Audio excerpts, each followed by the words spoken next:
کو وہ کریں گے. سپٹمبر 2022 میں اقرا نامی ایک لڑکی کی پب جی گیم کے ذریعے ایک وہاں کے یو پی جو ابھی جدھر یہ اپنا گئی ہے سیما حیدر گئی ہے, تو وہاں پہ اقرا جاتی ہے پب جی کے ذریعے ایک لڑکے کے ساتھ اس کی محبت ہوتی ہے اور وہاں چلی جاتی ہے. جنوری 2023 میں اس کو دیکھا جاتا ہے کہ وہ اپنی نماز پڑھ رہی ہے, عبادت کر رہی ہے. تو اس طرح جو اس کا شوہر تھا ملائم سنگھ, اس پہ بھی 420 کا مقدمہ درج ہوتا ہے, اس کو بھی وہاں سے اس ملک سے نکال دیا جاتا ہے. تو اس پہ قابل غور بات یہ ہے کہ اب دیکھا جائے سیما حیدر جو کہ 26 سال وہ اپنی عمر بتا رہی ہے, وہ 26 سال سے یہاں پر پاکستان میں رہ رہی ہے. اچانک سے وہ باہر جاتی ہے, وہاں کے اس کو نیشنلٹی مل جاتی ہے. آج کل کوئی پاکستانی بندہ وہاں پہ جاتا ہے تو اب, اور وہ جاتی بھی کس طریقے سے ہے, نیپال کے ذریعے سے گئی ہے جو انلیگل طریقے سے گئی ہے. کیا انلیگل طریقے سے کوئی ادھر جائے, وہ بھی پاکستان کا بندہ جائے, وہ چھوڑیں گے اس کو؟ سوال نہیں پیدا ہوتا بھائی جان وہ چھوڑیں گے. یہ ٹوٹلی جو صاف نظر آ رہا ہے کہ یہ ایک بہت بڑا پروپیگنڈا کیا جا رہا ہے. اور اس میں جو چیزیں نظر آ رہی ہیں کہ سیما حیدر نے ایک انٹرویو میں کہا کہ میری کچھ پاکستان میں ہندو دوست بھی تھیں. اب اس سے کیا تاثر بھائی جان پیدا ہو رہا ہے, آپ خود سوچیں. اس سے یہ تاثر پیدا کرنے کی کوشش کی جا رہی ہے کہ اب پاکستان کو ڈی فیم کیا جائے, پاکستان کو عالمی سطح پہ, انٹرنیشنل سطح پہ پاکستان کو خلاف, یعنی کہ جو گرے لسٹ یا جو بھی ہے اس کو بلیک لسٹ میں لے کے جایا جائے, فیٹف کے لسٹ میں. اگر وہ چاہتے ہیں کہ پاکستان میں فسادات برپا ہو, مذاہب کے نام پہ لوگ ایک دوسرے کو ڈان تان کریں, لڑائیاں ہوں, فساد ہو, جھگڑے ہوں, تاکہ انٹرنیشنل میڈیا اور انٹرنیشنل جو کمیونٹیز ہیں وہ بھی کہیں کہ پاکستان میں تو ہیومن رائٹس کی خلاف ورزی ہو رہی ہے. تو یہ آپ کے سامنے واضح ہیں, یہ ایک سازش, رچی رچائی سازش ہے.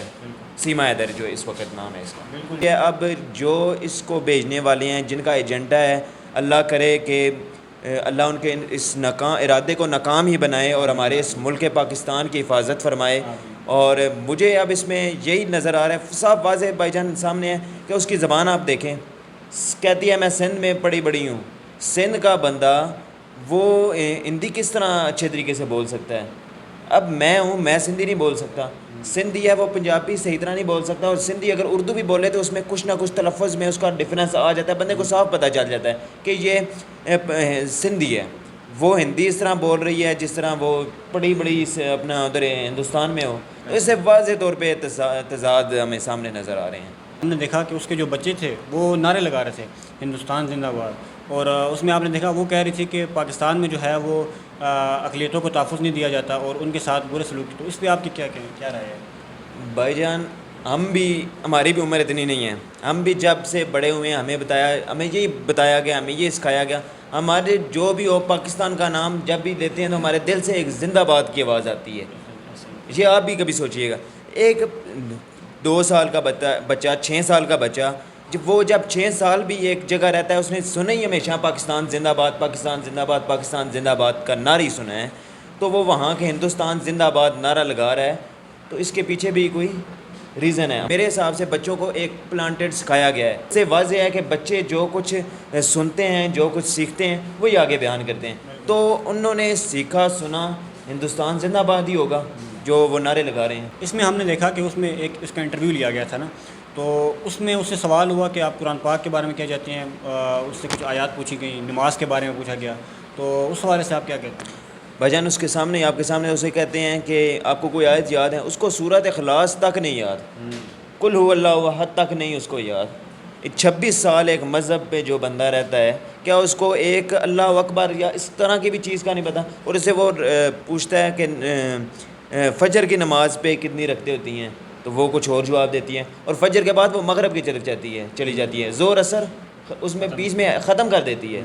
بھائی جان یہ یعنی کہ اس سے یہ تاثر جا رہا ہے کہ جب سے وہ پیدا ہوئی ہے وہ اس کا جو یعنی کہ وہ ہندو ہی تھی, مسلمان. میرے ذاتی پوائنٹ آف ویو سے مجھے کہیں سے وہ مسلمان نہیں لگ رہی. بالکل ایسا ہی ہے, کیونکہ آپ دیکھیں ایک بندہ 26 سال سے رہ رہا ہے, ایسی بات ہے, اور ادھر وہ 2 دن بھی نہیں ادھر گیا اور وہ اس کی قرآن پاک کی آیات ہی بھول جائے. بالکل الحمدللہ رب العالمین, یہ بھی نہیں, ایسا ہو ہی نہیں سکتا. بالکل ایسی بات. اور ادھر وہ گئی ہے, وہ کہتے ہیں 2 دن میں مجھے پوجا پاٹ سب کچھ ملے, ہر چیز آ گئی ہے, پتہ چل گیا اب یہ کیسے ہو گیا. ہم نے اس میں دیکھا کہ وہ جب سیما وہاں پہ جو انٹرویو دے تھی اس میں اس نے کہا کہ حیدر کے ساتھ اب میرا کوئی تعلق نہیں ہے, اور جو میری بقایا زندگی ہے وہ میں سچن کے ساتھ گزارنا چاہتی ہوں. ابھی تک اس کو انٹرنیشنلی اور انڈیا کی میڈیا ہے وہ بھی سیما حیدر ہی کہہ رہی ہے، اور سیما حیدر ہی کہنا چاہیے، کیونکہ ہمارے اسلام میں ابھی تک وہ حیدر کے نکاح میں ہے، نہ حیدر نے طلاق اس کو دی ہے، نہ سیما نے کسی طریقے سے قانونی طریقے سے خلا وغیرہ کچھ بھی نہیں لی، لہٰذا وہ ابھی تک حیدر کے اسلامی پوائنٹ آف ویو کے حساب سے نکاح میں ہے، اور اسے سیما حیدر ہی کہنا چاہیے۔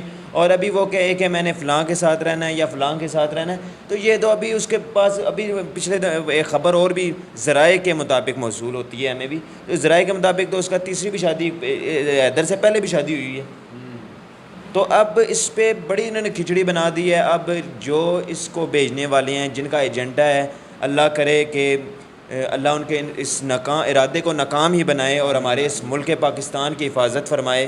اور مجھے اب اس میں یہی نظر آ رہا ہے، صاف واضح بھائی جان سامنے ہے کہ اس کی زبان آپ دیکھیں، کہتی ہے میں سندھ میں پڑھی بڑی ہوں۔ سندھ کا بندہ وہ ہندی کس طرح اچھے طریقے سے بول سکتا ہے؟ اب میں ہوں، میں سندھی نہیں بول سکتا، سندھی ہے وہ پنجابی صحیح طرح نہیں بول سکتا، اور سندھی اگر اردو بھی بولے تو اس میں کچھ نہ کچھ تلفظ میں اس کا ڈفرینس آ جاتا ہے، بندے کو صاف پتہ چل جاتا ہے کہ یہ سندھی ہے، وہ ہندی اس طرح بول رہی ہے جس طرح وہ پڑھی بڑی اپنا ادھر ہندوستان میں ہو، تو اس سے واضح طور پہ تضاد ہمیں سامنے نظر آ رہے ہیں۔ جی چلیں سر، آپ کا بہت بہت شکریہ۔